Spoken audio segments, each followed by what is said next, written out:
할렐루야. 자, 우리 앞뒤 좌우에 있는 분들 관계가 되시면 한번 안아주시면서 네가 나보다 예뻐 이렇게 한번 인사하겠습니다. 네가 나보다 예뻐. 사랑합니다. 이렇게.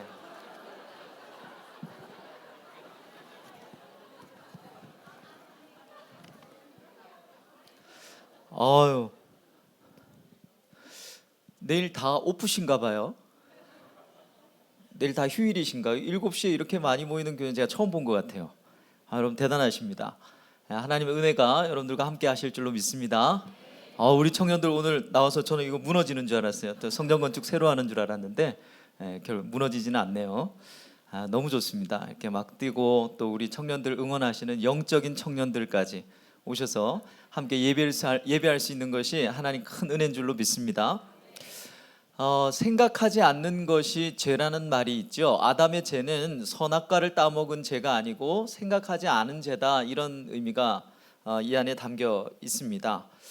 늘 살찐다고 이 많이 못 먹게 하는 여친이 어느 날 삼겹살을 사줬으면 그건 무슨 뜻인가요? 먹으라는 뜻인가요? 내가 먹는 걸 보면서 자절하라는 뜻인가요? 절대 이 여름에는 해운대 못 가게 하는 남친이 비키니 수영복을 사주면 이거는 입고 가라는 건가요? 입어보고 절망하라는 건가요? 생각해 보는 게 굉장히 중요하죠. 굉장히 중요합니다. 제가 여러분들에게 질문을 한번 낼 텐데 여러분 잘 듣고 답하시오. 팬더와 이 침팬지와 바나나가 있습니다. 이 세 가지를 두 가지 관계 있는 것끼리 묶으시오가 제 질문이에요. 이제 여러분 다 손을 들겠습니다. 자, 침팬지와 팬더가 관계가 있다. 네, 손 내리시고. 팬더랑 바나나랑 관계가 있다. 손 내리시고. 네, 아무 생각이 없으시면 안 돼요. 네, 생각은 조금 하시면, 지금 서두에 생각 없는 게 죄라 그랬죠. 회개하세요. 자, 그 다음에 뭐 남았죠? 침팬지랑 바나나가 관계가 있다. 예, 여기도 역시 월등히 이게 맞네요. 자, 그런데 이거 제가 방금 질문 냈던 것은요, 시카고에 있는 그 대학의 이 리차드 니즈먼이라고 하는 교수가 자기 학생들에게 낸 질문입니다. 근데 이 질문을 냈는데 공교롭게도 예상하지 않았던 결과가 나온 거예요. 서양 아이들은 다 팬더랑 침팬지를 묶었습니다. 왜냐하면 같은 동물이니까.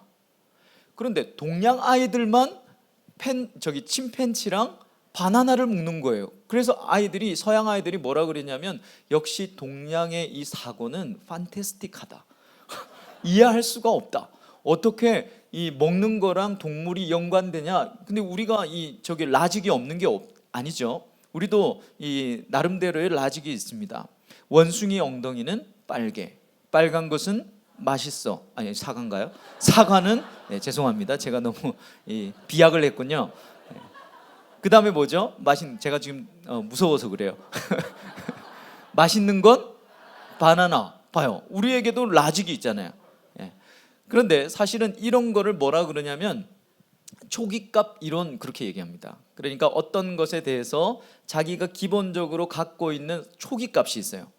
그 초기값을 가지고 어떤 상황이 닥치면 그걸 해석하는 거예요. 자, 예를 들면 내 전 남친하고, 자매들, 내 전 남친하고 전혀 상관없는데 닮았어. 닮으면 어떻게 됩니까? 때려 죽이고 싶죠. 이게 초기값이에요. 이게 초기값. 우리가 성경을 볼 때도 그렇습니다. 오늘날 한국 교회의 많은 문제들 중에 하나는 무엇인가 하면 하나님의 말씀이, 본문이 말하는 것을 깊이 들여다보는 훈련이 안 되고 기독교 일반적인 레파토리에만 익숙한 거예요. 그러니까 모든 본문을 읽어놓고 기도에 관한 본문이면 여러분 기도 열심히 하십시오, 기도 안 하면 안 됩니다, 문제가 터지면 기도하십시오 라고 하는 식의 일반적인 레파토리라는 거죠.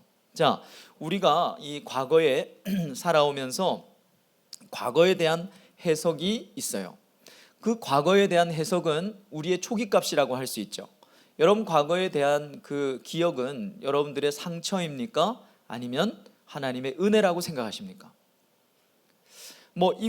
은혜인 것도 있고 상처인 것도 있고 왔다 갔다 하겠죠. 근데 그 초기값이 무엇인가를 한번 돌아볼 때 오늘 제가 여러분들하고 나누려고 하는 주제는 우리가 과거에 가지 못했던 길에 대한 겁니다. 톡 깨놓고 얘기하면 여러분 못 갔던 대학, 그렇게 결혼하고 싶었는데 결혼하지 못하고 결국 거절당한 그 오빠에 대해서 그 초기값은 여러분들이 가지고 있는 그 초기값은 어떤 값인가 하는 거예요. 상처값인가 아니면 사랑의 값인가. 자, 오늘 본문은 어떤 내용인가 하면요, 이 이스라엘 백성들, 출애굽한 백성들이 이제 장차 광야 생활을 어떻게 해야 될지를 가르쳐 주시는 굉장히 중요한 본문입니다. 제가 항상 얘기하면 사람들이 그래요. 목사님은 중요 안 한 본문이 뭐예요 도대체? 항상 굉장히 중요하다 그러고 막 그러는데 이거 굉장히 중요합니다. 굉장히 중요한데 어떤 내용입니까?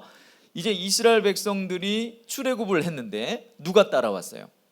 애굽의 군대가 따라왔죠. 그래서 하나님께서 뭐 여차여차히 하셨다 그런 내용입니다. 그런데 이 출애굽이라고 하는 것은 여러분 아시다시피 우리의 구원을 상징하잖아요. 그죠? 자, 구원받은 사람들, 그러니까 출애굽한 사람들이 이 광야 같은 인생을 살아가는데 어떻게 살아야 되는가에 대한 놀라운 팁이 있는 것이죠. 자, 물론 저만 놀라울 수 있지만 여러분들도 함께 설교가 끝난 다음에는 놀랍기를 바랍니다. 뭐 밤에 나와서 그냥 뭐 시부지기 돌아가는 것보다 낫잖아요. 놀라워하면서 돌아가면 저도 좋고 여러분들도 좋으니까. 자, 그러니까 구원받은 우리가, 출애굽한 우리가 구원받은 이 땅에서 광야 같은 인생을 살아가면서 우리에겐 상처가 많아요.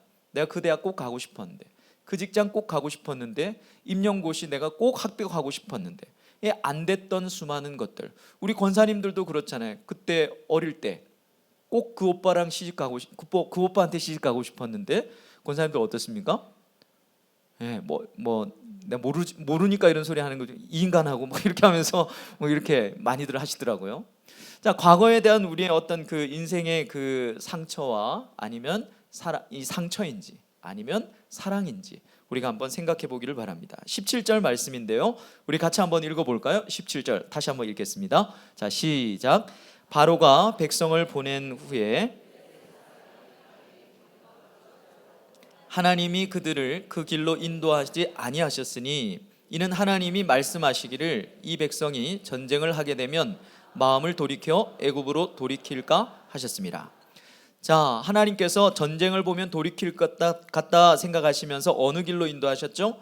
블레셋 사람의 땅의 길로 인도하셨습니다. 이 블레셋 사람의 이 땅의 길, 여기는 어딘가 하면 지금 우리가 아는 그 가자 지구 그쪽입니다. 소위 말하는 이스라엘 사람들이 말하는 바닷길이에요.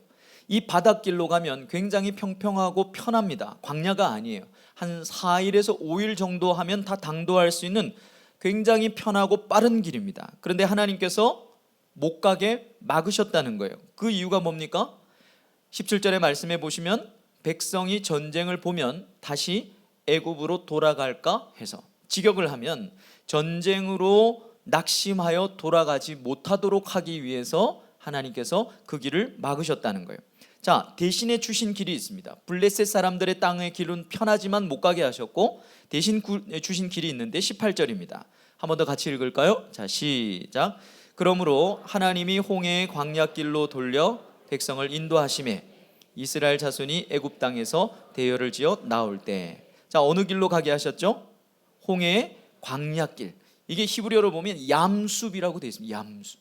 얌숲은 무슨 뜻인가 하면 갈대숲 이런 뜻이에요. 그러니까 이 많은 그 자유주의 사람들이 어떻게 얘기하냐면 홍해를 걷는 것도 그냥 갈대숲에 있는 그 걷는 것이다 이렇게 얘기를 하는 사람도 많습니다. 그러나 우리가 그렇게만 볼 수 없는 이유가 무엇인가 하면 성경에서 이 얌숲은요, 열왕기상 9장이나 예레미야서 24장 같은 데 보면요, 끝에 바다 혹은 홍해 이렇게도 번역이 더 많이 되어 있기 때문에 그래요. 자, 홍해의 길로 대신 주신 길이 그 광야의 길입니다. 여러분, 약간 이상한 부분이 있어요. 18절 말씀을 보시면 대열을 지어 나오게 하셨다 그랬습니다. 그런데 이 대열이라는 말을 영어 성경으로 보니까 armed for battle 이렇게 돼 있어요. 전쟁을 위한 군대 대형으로 지어 나오게 하셨다는 거예요. 자, 아까 이 블레셋 길로 왜 못 가게 하셨죠?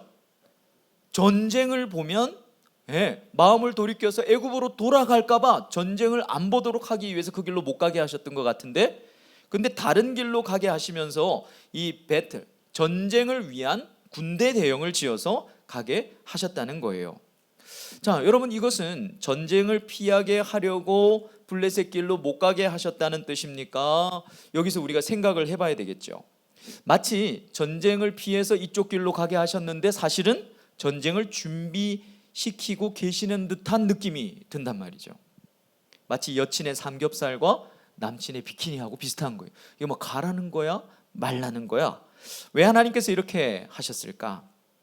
한번 생각해 봐야 됩니다. 왜 이 질문이 중요하냐면 하나님께서 과거에 우리에게도 가지 못하게 하신 길이 있기 때문이죠. 왜 못 가게 하셨을까? 그 대학을 왜 못 가게 하셨을까? 또 그 오빠랑 왜 잘 안 되게 하셨을까? 또 진로에 대한, 그래서 우리는 낙심하고 좌절하고 굉장히 서글퍼 했지요. 그래서 참 죽고 싶어 했습니다. 그래서 내 인생은 어쩌면 이 변두리 인생이 될지도 몰라. 어쩌면 이 플랜 A가 아니라 나는 플랜 B로 가고 있는지도 몰라 라고 생각을 할 수 있습니다. 자, 못 가게 하신 이유가 두 가지예요. 첫 번째는 성경의 말씀에 보면 구원이 흔들릴까 봐 못 가게 하셨다는 거죠. 내가 볼 때는 빠르고 편한 길인데 그 길로 가다가 우리의 구원의 뿌리까지 뽑힐 가능성이 있기 때문에 하나님께서 과거에 그 길을 못 가게 하셨다라고 말할 수 있다는 것입니다. 우리는 안 갔으니까 모르지만, 두 번째는 결과적으로는 더 좋은 길이, 다른 길이 있었기 때문입니다. 여러분 한번 생각해 보십시오.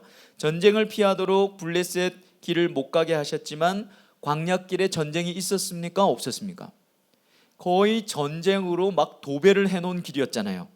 자, 전투를 위해서 대형을 지어 나오게 하신 그 이유가 뭐겠습니까? 그러면 전쟁을 위한 준비를 하도록, 훈련을 하도록, 그 기간을 갖도록 하기 위해서 그렇게 하셨다는 거예요. 여러분, 구원, 그러니까 여기서 출애굽기에서 구원은 출애굽을 한 것이죠. 출애굽은 받았지만, 구원은 받았지만 하나님의 나라와 의를 위해서는 이 하나님의 나라를 이룰 정체성과 비전은 전혀 준비가 안 되어 있었기 때문입니다. 쉽게 이 말을 바꾸면요, 구원만 받아서는 아무짝에도 쓸모없는 인생이다 이 말입니다. 여러분, 하나님은 우리를 구원해 주시기 위해서 구원해 주셨죠. 그죠? 이 수준 높은 논리를 따라오시겠습니까? 구원해 주시기 위해서 구원해 주셨어요. 자, 그렇죠. 근데 출애굽을 시키신 목적이 뭡니까? 성경에 보면 가나안에 가기 위해서라고 생각하십니까? 성경은 한 번도 그렇게 얘기한 적이 없어요. 가나안은요, 출애굽을 한 이스라엘 백성들의 결과로 주어진 거지 목적이 아니었습니다. 이 출애굽기의 저자는 예수님, 이 하나님의 말씀을 통해서 뭐라고 얘기해요? 출애굽을 시키신 목적은 광야에서 하나님을 섬기도록 하기 위해서라고 그랬어요. 이 광야, 이스라엘 백성들이 갔던 그 광야는 오늘날 우리의 무엇과 같을까요? 인생 광야와 같은 것이죠. 여러분, 우리가 구원받은 목적은 이 천국 가는 게 아니고 그건 결과로 주어지는 거예요. 우리가 구원받은 목적은 천국이 아니고 이 땅을 살아가면서 하나님을 어떻게 섬길 것인가가 우리를 구원해 주신 목적이라는 겁니다. 여러분, 어떻게 섬기고 계십니까? 인생 광야길은 그렇기 때문에 근본적으로 전쟁길입니다. 여러분, 출애굽 백성들이 걸었던 그 광야가 지금 우리가 걷고 있는 인생길이에요. 목사님, 제 인생에는 왜 이렇게 어려움이 많고 눈물 흘릴 일이 많죠? 여러분, 그런 질문 하지 마십시오. 왜냐하면 원래부터 광야길이에요. 까딱하면 죽을 수 있는 길입니다. 목마른 길이고요, 배고픈 길이고요, 이 기온차가 너무 많이 나서 지금도 그 지역의 광야의 밤에 가면요, 쩍쩍하는 소리가 난대요. 그게 뭐냐면 이게 뭐 많게는 한 50도씩 차이가 나니까 바위가 쩍쩍 갈라지는 소리가 이 사막에서는 밤마다 들린대요. 어떻습니까? 까딱하면 죽을 수 있는 그런 길이죠. 필연적으로 시험이 있는 길이 인생입니다. 여러분들의 신앙하고 아무 상관없습니다. 아무리 신앙이 좋아도 여러분, 이 인생길에는 반드시 시험이 찾아옵니다. 반드시 어려움이 찾아오고요, 눈물 지을 일이 생기게 마련입니다. 사랑하는 청년들, 지혜가 있다면 하나님, 나에게 이 시험이 찾아오지 않게 해주십시오라고 기도하는, 응답되지 않는 그런 기도는 하지 마십시오. 이걸 어떻게 극복할 수 있을 것인가, 어떻게 주님과 동행할 것인가를 기도하실 수 있기를 바랍니다. 구원받고 걸어야 하는 길은 여러분 산들바람 부는 그런 자작나무 길이 아니에요. 올레길도 아니고 갈매길도 아닙니다. 목마르고 고통스럽고 필연 생사가 오가는 광야의 길이란 말이죠. 죽을 수 있는 괴로운 길입니다. 자, 그러니까 구원만 받아서는 이스라엘 백성들이 어때요? 출애굽만 받아서는 아무짝에도 쓸모없었잖아요. 평생을 하나님을 원망하고 그 수많은 기적을 보면서도 그렇게 살았지 않습니까? 구원만 받아서는 전혀 쓸모없는 것이 인생이라고 해도 과언이 아닙니다. 전투를 위해서, 이 전쟁을 위해서 훈련이 필요하다는 것이죠. 자, 이 훈련이 있는 이 삶을 살아가는 동안에 여러분, 하나님께서 이 훈련이 있는 광야길을 걸어갈 때 유념해야 될 것이 두 가지가 있다고 오늘 이 본문은 이야기하고 있어요. 첫 번째는 무엇일까? 19절입니다. 같이 한번 읽어볼까요? 19절 다 같이 읽겠습니다. 시작. 모세가 요셉의 유고를 가졌으니 맹세하게 하여 이르기를 하나님이 반드시 너희를 찾아오시리니 너희는 내 유고를 여기서 가지고 나아가라 하였습니다. 자, 첫 번째 유념해야 될 것은 뭐냐면 이 광야길을 걸어가는데 모세가 무엇을 가지고 나갔습니까? 요셉의 유고를 가지고 나갔어요. 반드시 가져나가야 된다라고 말했습니다. 첫 번째는 요셉의 유고를 가졌는가? 이 인생 광야를 살아가면서 저와 여러분들은 이 요셉의 유고를 가지고 걷고 있는가를 질문해 보아야 합니다. 여러분, 모세가 요셉의 이 유고를 가지고 나간 이유가 뭘까요? 이 요셉의 유골이 어떤 전쟁 도구라도 되는 걸까요? 아니면 이 영적인 리더십의 어떤 인정을 요하는 그런 부적과 같은 것일까요? 그것도 아니라면 이 오빠의 관심을 얻기 위해서 젖은 머리에 들고 있는 텀블러 그 정도로 이렇게 들고 나간 걸까요? 마른 하늘에 저기 우산 챙겨 나간다고 앞으로 어떤 일이 있을지 모르니까 어쨌든 유골을 챙겨 나갔은 것일까? 여러분, 여기에는 요셉의 유언이 담겨 있습니다. 19절을 자세히 보면 요셉의 유언이 뭐였습니까? 요셉이 이스라엘 자손으로 단단히 맹세하여 일렀다는 거예요. 몇 년 전에? 400년 전에. 하나님이 반드시 너희를 뭐 하라고요? 뭐 할 것이라고요? 찾아올 것이라 라고 이렇게 얘기했습니다. 여러분, 이 찾아오다라는 말은요, 이 히브리어로 파카드라는 말인데 하나님이 침방 오시다, 찾아오시다, 옛날 성경에는 권고하시다, 혹은 가장 많이 번역된 한국어만은 이 돌보시다, 이런 뜻입니다. 하나님이 반드시 너희들을 돌보실 거니까, 너희들을 찾아오실 거니까, 신방 오실 거니까 너희들이 출애굽할 때 나를 반드시 뭐 하라? 내 유고를 가지고 나가라 라고 하는 유언을 창세기 50장에 보면 요셉이 두 번이나 합니다. 나는 죽으나 하나님이 반드시 너희를 돌보시리니, 그 다음에 또 있다가 나는 죽으나 정령이 하나님이 너희를 돌보시리니, 똑같이 파카드라는 말을 쓰고 있어요. 요셉이 죽을 때 두 번이나 반복해서 강조했던 말이 하나님이 찾아오실 거야, 하나님이 너를 신방하실 거야 라고 이 민족을 예언을 하듯이 유언을 했습니다. 400년 전에. 400년 뒤에 어떤 일이 일어났죠? 출애굽기 3장에 보면 가시나무 떨기 불꽃 가운데 불이 붙었는데 이게 불이 타지 않는 거야. 모세가 가까이 가봤더니 하나님께서 모세야 모세야, 가까이 오면 뒤진다, 너 신발 벗어라, 이렇게 얘기하시면서 거룩을 경험하게 하셨죠. 자, 그러면서 이제 모세랑 하나님이랑 대화하는 내용이 막 나옵니다. 우리가 살펴보지 않지만 쭉 대화하는 내용을 살펴보면 한마디로 하나님 당신이 누굽니까? 내가 이스라엘 백성들한테 막 가서 얘기하면 이스라엘 백성들이 제가 뭐라고 알아듣겠습니까? 저는 40년 전에 사람을 쳐 죽이고 도망 나온 인생 낙오자입니다. 살인자입니다.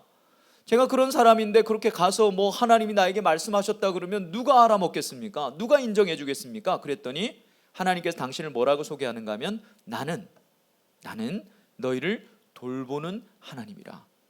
자, 우리 한국말로 돌보는 이라고 되어 있지만 히브리어는 뭐로 되어 있겠습니까? 파카드라는 말을 썼어요. 그 말은 요셉이 예언했던 바로 그 하나님이야. 내가 이제 너를 찾아왔어 라고 말씀하고 계시는 것이죠. 당신을 정말 찾아오시는 하나님, 우리를 돌보시는 하나님이라고 소개하시는 겁니다. 자, 그래서 히브리서 11장 20절 22절 말씀해 보면 이 사건을 뭐라고 얘기하는가 하면 믿음으로 요셉은 임종시에 이스라엘 자손들이 떠날 것을 말하고 또 자기 뼈를 위하여 명하였으니, 자, 요셉이 내 유고를 갖고 나가라는 것을 뭐라고 해석하고 있어요? 히브리서 저자는 믿음으로 그랬다는 겁니다. 믿음으로. 자, 이 말이 무슨 말일까? 요셉의 유고를 취했다는 말, 그리고 하나님이 파카드의 하나님이다, 여호와 라파의 하나님, 또 뭐 많이 알죠. 여러분, 이 파카드의 하나님을 잘 기억하십시오. 하나님이 내 인생에 찾아오셔야 그때부터 인생이 풀리는 거예요.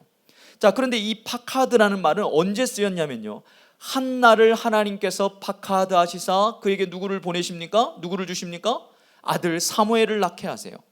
이 다윗을 통해서 백성들을 통일하고 하나님의 나라를 완성해 갈 때 백성들을 돌보셨던 바로 그 하나님, 또 마리아를 돌보시사 예수 그리스도를 탄생하게 하실 때도 하나님은 파카드의 하나님으로 찾아오신다는 거예요. 여러분, 한국교회가 참 교회 역사, 한국 역사에서 이처럼 세상에서 이 손가락질 당하는 때가 없습니다. 인구 절벽도 시작됐다 그러고 오늘날의 청년들만큼 이렇게 불명예스러운 닉네임을 가지고 살아갈 때도 없어요. 여러분들의 닉네임이 뭡니까? 별명이 뭡니까? 뭐 루저 세대, 그죠? 트라우마 세대, 다 또라이라는 거예요. 또 다포 세대랍니다. 다 포기해야 된대요.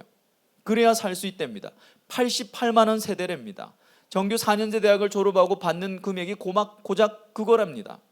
여러분, 그러니까 이런 불명예스러운 삶을 살아가고 있는 이들에게, 우리 청년들에게 하나님이 찾아오시지 않으면, 내 인생 가운데 하나님이 찾아오시지 않으면 우리에게는 아무 소망이 없다는 거예요. 이 요셉의 유고를 취한다는 말은 바로 그 파카드의 하나님을 붙드는 행위를 말합니다. 자, 믿음으로 그렇게 약속의 말씀을 붙들었다는 거예요. 자, 이 출애굽을 하나님께서 어떻게 시작하셨죠? 모세를 찾아오심으로.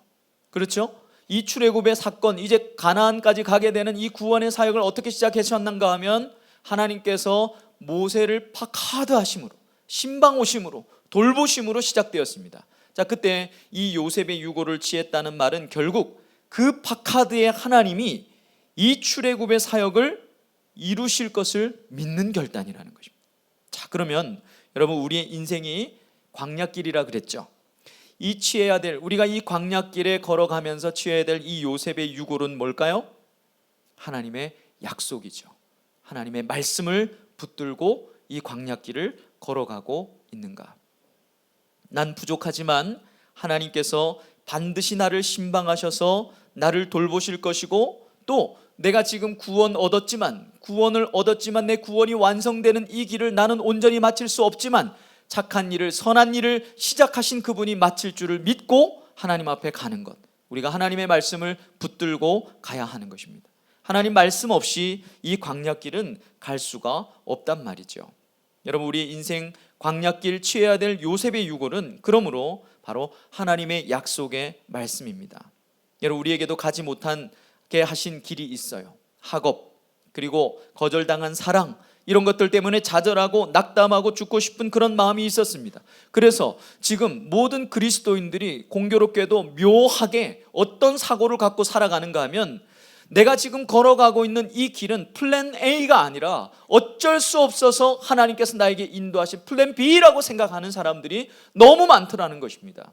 청년들이 지금 내가 걸어가고 있는 이 길, 내가 다니고 있는 이 학교, 내가 다니고 있는 이 취업, 직장, 이 모든 것들이 플랜 A가 아니라 하나님께서 어쩔 수 없이 차선책으로 주신 플랜 B라고 생각한다는 것이죠. 꽝 대신 닭이라고 생각하더라는 것입니다. 최선이 아니라 차선책으로 하나님이 주셨어요. 그래서 하나님께 묘한 아쉬움을 갖고 상처 같은 게 있더라는 것입니다. 아니에요, 여러분. 내가 지금 걸어가고 있는 이 길이 플랜 A입니다. 하나님은 전능하시기 때문에 우리의 인생을 플랜 B로 만드시지 않는단 말이에요. 만약에 내가 플랜 A라고 생각했던 그 길로 갔다면 우리의 구원이 흔들릴 수 있었어요.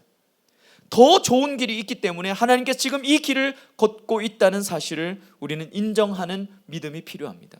그것을 믿음으로 확 끌어안는 것이 뭡니까? 바로 하나님의 말씀을 붙드는 것이죠. 우리가 취해야 될 이 요셉의 유골이 바로 하나님의 말씀인 것입니다. 언젠가 제 제자 중에 하나가 이 믿음이 별로 없었어요. 그런데 어릴 때 아버지 어머니는 이혼을 하셨고 이 어머니의 손에서 컸는데 이 어머니가 이 약간 정신적으로 문제가 좀 있으셨습니다. 그래서 고등학교 때 고3 때 애가 공부를 곧잘 했는데 공부를 전교에서 몇 등만 떨어지면 얘를 밤새도록 골프채로 때린 거예요. 그게 그렇게 하다가 이제 고3 때쯤 돼서는 이제 얘가 공부를 잘하는 애였는데 이 엄마가 이제 또 술을 마시고 이제 아빠에게서 받은 이 스트레스 상처 때문이겠죠. 그래서 이 아이를 왜 공부를 안 했는지, 너 그렇게 하면 안 된다고 하면서 막 욕을 하면서 계속 때리는데 이 아이가 3일 밤을 잠을 못 잤습니다. 그리고 순간적으로 어떻게 했는가 하면 옆에 홍두깨가 있는데 이걸로 엄마를 때리면 엄마가 나를 못 때릴 거라고 생각하고 그걸 휘둘렀는데 거기에 엄마가 맞아서 그 자리에서 즉사해버린 거예요. 너무너무 무서워서 엄마가 죽은 그 방을 못으로 다 안방을 받고 본드를 바르고 테이프를 붙여놓고 자기는 거실에서 사는 거예요. 누구한테 얘기하지도 못하고 엄마랑 단둘이 살았으니까 너무너무 무서웠던 거죠. 그러니까 신앙도 없으니까 하나님 앞에 제대로 기도도 못한 겁니다. 자, 그러다가 친구들하고 한 6개월 정도를 초대해서 집에 있으니까 너무 무서우니까 그냥 막 쓰레기통 같이 해놓고 살았던 거예요. 돈이 거의 다 떨어질 무렵에 멀리 사시는 아버지에게 전화를 한 겁니다. 아버지 돈 좀 보내달라고. 엄마는 뭐 하냐?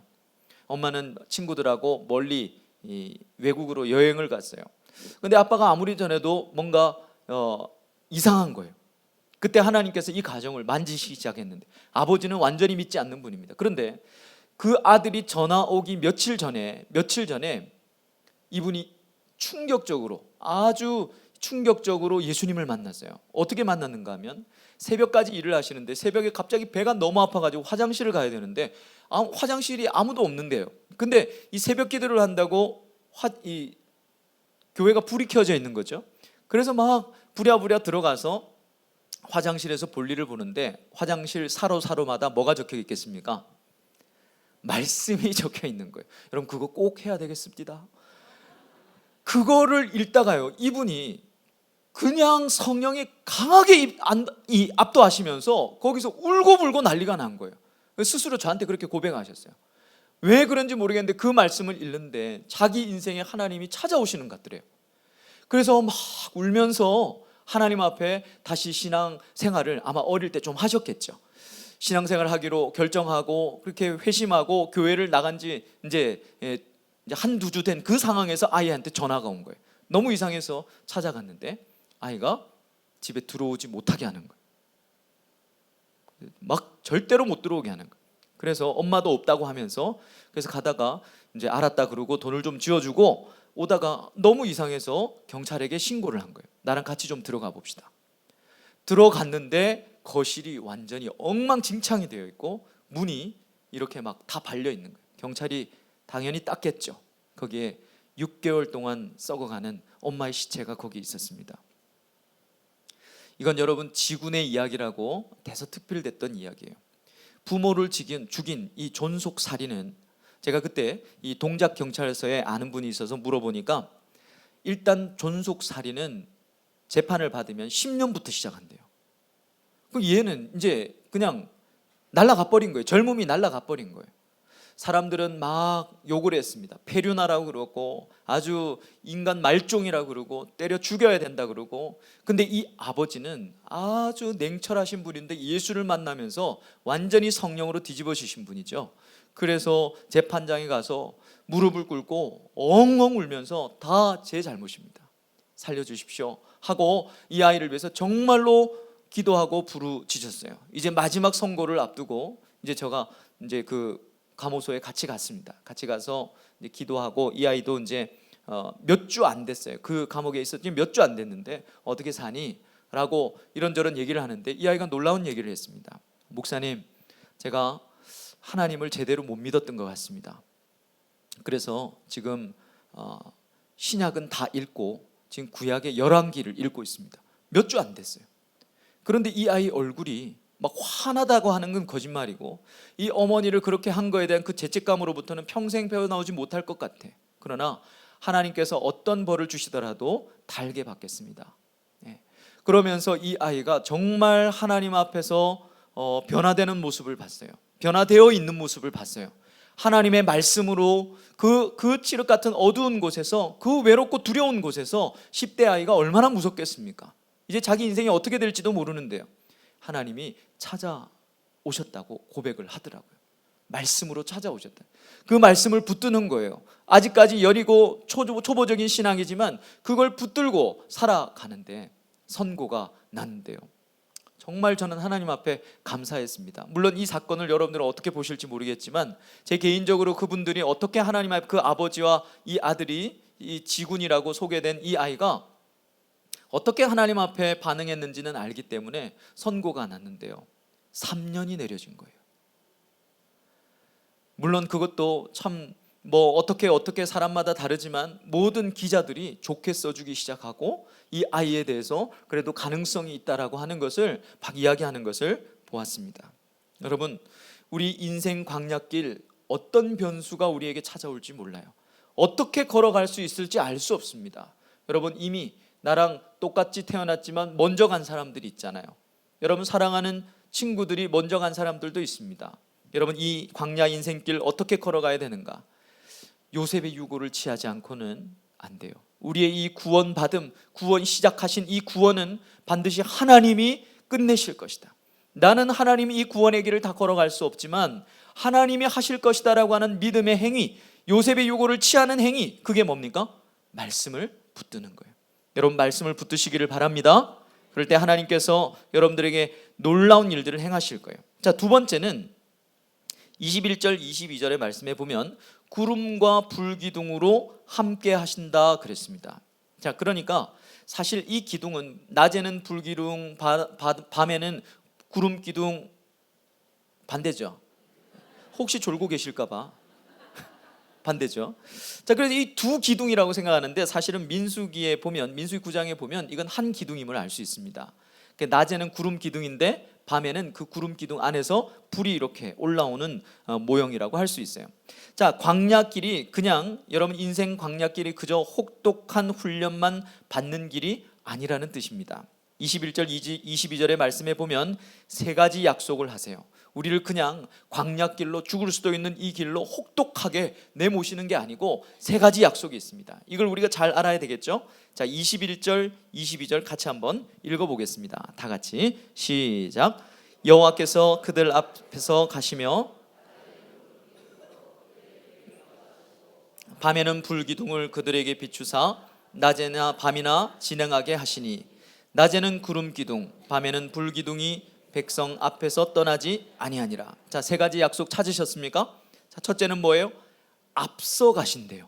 앞서 가신대요. 자, 그 다음에 두 번째는요, 보여주신대요. 이런 걸 뭐라 그럽니까? 인도하신다고 그러죠. 먼저 앞서 가시고 우리를 인도하신다고 그래요. 그 다음에 세 번째는요, 맨 마지막에 떠나지 않으신다고 약속을 하고 계십니다. 여러분, 이 약속의 상징이 불, 구름, 기둥인 거예요. 그러면 이 불, 구름, 기둥은 뭘 상징하는 걸까요? 자, 구약에서 불과 구름은 무엇을 상징합니까? 하나님의 임재를 상징하시죠. 하나님이 우리와 함께 하신다라고 하는 것을 상징하는 것이 불과 구름입니다. 구약에서. 자, 오순절 성령 강림을 보십시다. 그때 보면 불에 혀와 같이 뭐가 임했습니까? 성령이 임하셨죠. 우리 앞서 가시고 우리 갈 길을 인도해 주시고 결단코 떠나지 아니하시는 분이 누구실까요? 우리 아버지입니까? 성령님이시죠. 자, 이 불, 구름, 기둥은 그러므로 무엇을 상징하는 거예요? 성령을 상징하는 것입니다. 그러므로 우리의 인생 광야길은요, 성령께서 주도하시는 전쟁길이에요. 반드시 여러분 맞닿아 뜨셔야 됩니다. 전쟁이 있단 말이에요. 그런데 그냥 우리만 이렇게 내모시는 길이 아니고 성령께서 주도해 가시는 길이란 말이죠. 내가 주도해 가고 성령이 도와주시는 길이 아니고, 여러분, 성령은 돕는 보혜사입니다. 돕는 보혜사라고요. 우리를 주도해 가시는 분이 아니지만 우리의 인생을 주도해 가시고 우리가 그분을 따라가는 그런 전쟁길이라는 것이죠. 이 전쟁은 우리 인생 광야에서 펼쳐질 이 수많은 전쟁들은 우리가 어떻게 치러야 됩니까? 첫째는 성령으로 치러야 되는 거겠죠. 성령의 앞서가심으로, 보여주심으로, 함께 하심을 체험하면서 어떻게 해요? 말씀을 통해서. 여러분, 에베소서에 보면 전신갑주가 나옵니다. 전신갑주에서 이 검이 나오죠. 껌 아니고 검. 검을 뭐라고 그러죠? 검이 뭐죠? 성령의 껌 아니고 성령의 검, 곧 하나님의 말씀이죠. 자, 그러면 말씀은 우리의 검입니까? 성령의 검입니까? 예, 우리의 검이 아니에요. 성령의 검이라는 말이죠. 우리가 예수를 그리스도를 믿으면서 우리 속에 성령이 임하셨죠. 이 성령이 이 말씀을 휘두르기 시작하면 그때 역사가 일어나는 거예요. 내가 휘두르는 게 아니고 성령이 휘둘러야 된다는 것입니다. 여러분, 성령과 말씀으로, 그러니까 이 가는 길이 인생 광야길이에요. 성령을 처음 소개하시는 요한복음에 보면 예수님께서는 성령을 뭐라고 소개하십니까? 진리의 영 보혜사라고 설명하시죠. 그러니까 말씀의 영인 거예요. 성령 운동은 막 방언하고 은사 막 나타나고 귀신 쫓아내고 그런 게 아니라 더 정확하게 얘기하면 성령 운동은 말씀 운동이라고 할 수 있습니다. 왜냐하면 성령은 진리의 영이라고 말씀하시거든요. 자, 그러니까 이 광야길은 무엇과 무엇을 들고 가야 됩니까? 좀 쉽게 표현하면 말씀과 성령을 들고 가는 건 아니지만 말씀과 성령으로 가는 길이 인생 광야길입니다. 말씀과 성령이 주도하는 길이 인생 광야길이에요. 말씀과 성령으로 하는 게 뭡니까, 여러분? 우리가 말씀과 성령으로 하는 게 뭐예요? 에베소서 4장 24절 말씀에 보면 하나님은 영이시니 예배하는 자가 영과 진리로 예배할지니라. 여기서 영이 뭡니까? 성령이죠. 진리는 뭡니까? 말씀이죠. 영과 성령과 진리로 우리 뭐 한다는 거예요? 예배한다는 것입니다. 우리의 인생 어떻게 걸으라고요? 예배하듯이. 이것이 답이에요. 여러분, 우리의 인생길은 예배하듯이 걸어가는 것입니다. 예배가 뭡니까? 예배는 구약의 제사인 이 제사가 우리에게 설명하죠. 여러분, 살아있는 것을 제물로 바치는 것 봤습니까? 구약 성경에 보면요, 아우 징그러워라 이렇게 얘기하지만 양을 예를 들어서 보면 어때요? 양을 잡아요. 그죠? 양의 이 목을 따면 피가 쫙 쏟으면 이미 죽은 것인데 그 다음에 어떻게 합니까? 가죽을 벗기래요. 이미 죽었는데 또 죽이래. 이걸 군대 용어로 뭐라 그러죠? 확인사살이라 그러죠. 그 다음에 가죽을 벗기면 살아있을까요? 까딱하면 잘하면 살아있을 수 있습니까? 아니면 죽을 수 있습니까? 물어보는 제가 바보죠. 가죽이 다 벗겨졌는데 어떻게 살아있을 수 있습니까? 그런데 그렇게 하지 않고 팔다리를 끊고 각을 뜨래요. 네모 반듯하게 지포 말리듯이 그렇게 떠서 하라는 겁니다. 죽이고 또 죽이라는 겁니다. 예배가 뭡니까? 뒤지는 거예요. 죽는 거예요. 예배를 드렸는데도 하나님의 말씀 앞에 섰는데 하나님의 그 성품 앞에 서서 내가 하나님의 말씀을 들으면서 이 예배를 들으면서 여전히 내 혈기가 그대로 살아있다면 그 예배는 아니에요. 그냥 관람하다 간 거지 예배가 아니라는 말입니다. 예배는 철저하게 내 고집을 꺾고 하나님의 고집이 맞습니다라고 고백하는 거예요. 내 생각이 틀렸고 하나님의 생각이 맞습니다라고 고백하는 게 예배란 말이죠. 여러분, 우리는 현대교회를 살아가면서 이 신앙생활을 하면서 얼마나 세련된 예배를 많이 드립니까? 그런데 하나님이 한 번도 받지 않았다면 어떻게 하실 거예요? 예배의 결정적 변수가 뭡니까? 예배에는 뭐가 꼭 있어야 돼? 이건 예배고 이건 예배가 아니다 라고 결정할 때 이 기준이 뭘까요? 절대적인 변수. 설교?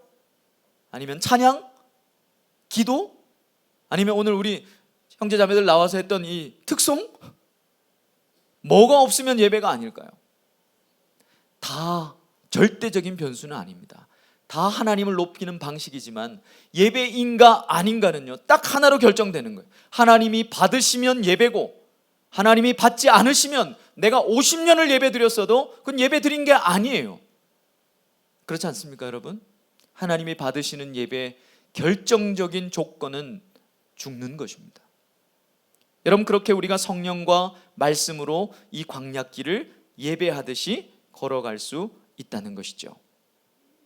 여러분, 인생 광야길은 예배처럼 걸어가는 것입니다. 예배를 통해서 우리는 영과 진리로 걸어가는 우리의 인생길을 이렇게 걸어가야 되는 거구나 라고 하는 교훈을 깨닫게 되는 것이죠. 여러분, 우리의 삶에 이 인생길의 결론은 딱 하나입니다. 우리가 하나님을 예배하면서 걸어가는 거예요. 무엇과 무엇으로요? 성령과 말씀으로. 성령과 말씀으로 걸어가는 게 인생입니다. 스펙 웃기는 소리 하지 마십시오. 스토리가 있어야 된다, 뻥치지 마십시오. 경력이 있어야 된다, 아니에요. 필요하죠. 여러분, 그걸 너무 타부시하지 마십시오. 최선을 다해서 배워가십시오. 청년들이요, 그거 연습해야 됩니다. 그러나 그것 가지고 인생 못 살아갑니다.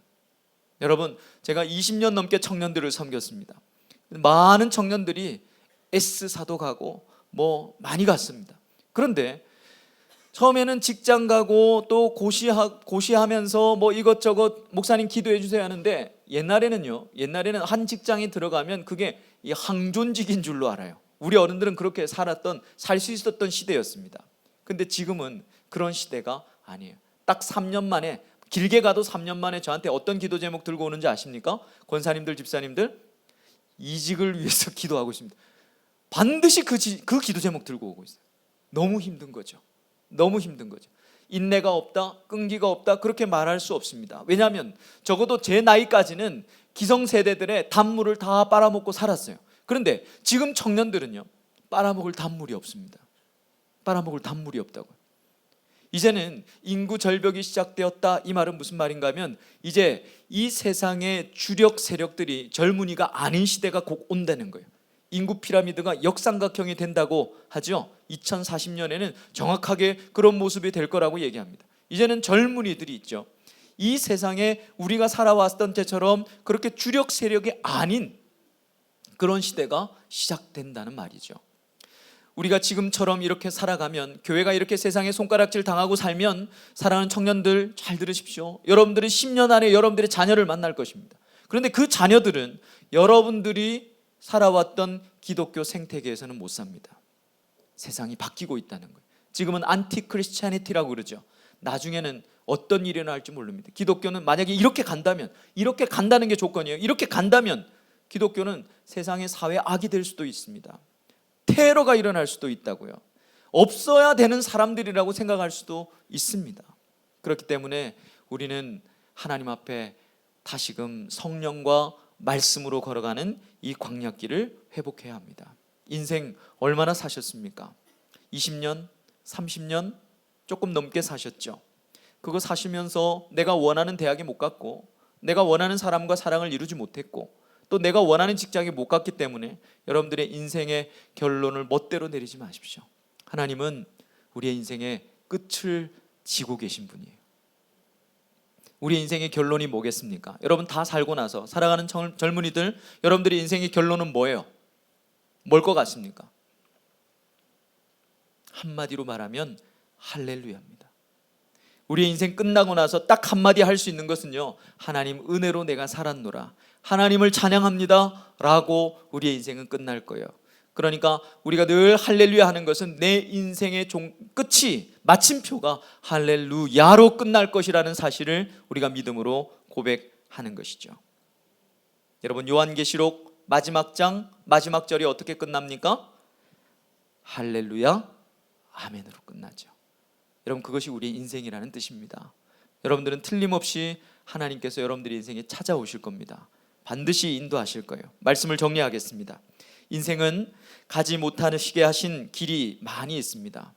힘들고, 그래서 힘이 빠지고, 좌절하고, 아프고, 서러울 때가 많죠. 그럴 때 다시 우리의 인생에 하나님께서 막으시는 길이 있다면, 여러분 그때 그냥 서글퍼하지 말고 생각해 봐야 됩니다.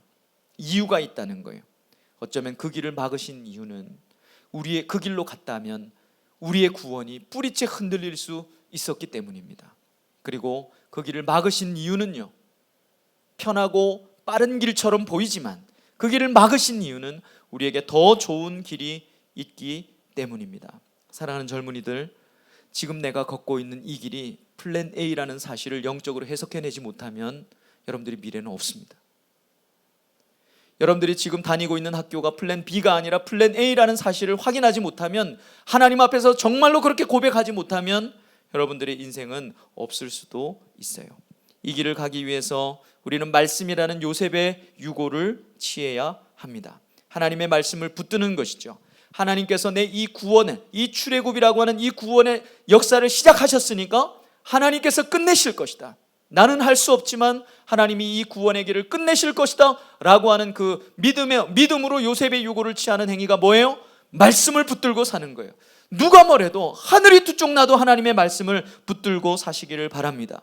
그리고 성령 충만하게 사십시오. 그리스도인이 사는 방법은 하나밖에 없습니다. 성령 충만밖에 없어요. 인도하심 경험하며 사는 겁니다. 성령이 사용하시는 검을 나를 향해서 막 휘둘게 되면 제가 도려짐을 당하고 내 속에 있는 더럽고 추하고 음란한 것들이 도려짐 당하는 거예요. 그런데 이걸 내가 들면 교만할 수 있고 남에게 상처 줄 수 있는 것이죠.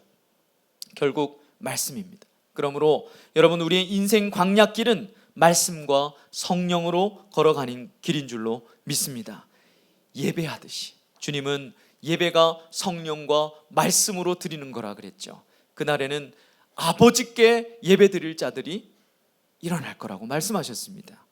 여러분, 이 인생 광야길 걸어가는 가장 강력한 힌트, 예배하듯이 말씀과 성령으로 걸어가셔서 하나님 앞에 영광 돌리시고 여러분들에게 시작하신 이 구원의 길을 온전히 이루심으로 우리 목양교회 큰 자랑이 되는 우리 사랑하는 청년들 되시기를 주의 이름으로 축원합니다. 이 시간에 우리 같이 찬양하고 하나님 앞에 우리 한번 기도하고 마치겠습니다.